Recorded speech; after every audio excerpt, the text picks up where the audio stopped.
नागपूरमध्ये अनिल देशमुख यांच्या घरासमोर पवारांच्या राष्ट्रवादीला डिवचणारे होर्डिंग्ज लावण्यात आले।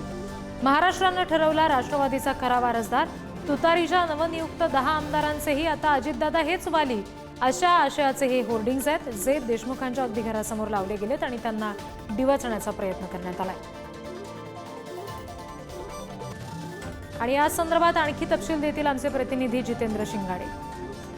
विधानसभा निवडणुकीमध्ये शरद पवारांच्या राष्ट्रवादीचे 10 आमदार निवडून आलेले आहेत। हे अत्यंत कमी प्रमाणात गेल्या काही निवडणुकांमधील शरद पवारांना मिळालेले हे अपयश आणि जे उरलेले आता 10 आमदार आहेत जे तुतारी या चिन्हावर निवडून आले, त्यांचेही वाली आता अजित पवारच असल्याचं आशयाचं होर्डिंग जे आहे ते नागपुरात लावण्यात आलेलं आहे। महत्त्वाचं म्हणजे शरद पवारांच्या राष्ट्रवादीचे नेते अनिल देशमुख यांच्या GPO चौकातील घरानजीकच हे होर्डिंग लावण्यात आलेलं आहे आणि महाराष्ट्राने ठरवला राष्ट्रवादीचा खरा वारसदार अजितदादा, तुतारीच्या नवनियुक्त 10 आमदारांचेही आता अजितदादा हेच वाली असल्याचं या होर्डिंगमध्ये लिहिण्यात आलेलं आहे।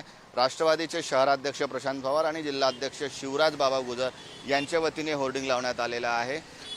विधानसभेत आता 10 आमदार जे तुतारीवर निवडून आलेले आहेत त्या 10 आमदारांनाही आता राष्ट्रवादी अजित पवारांकडेच यावं असं या होर्डिंगमधून सुचविण्यात आलेलं आहे किंवा तसं सांगण्यात येत आहे।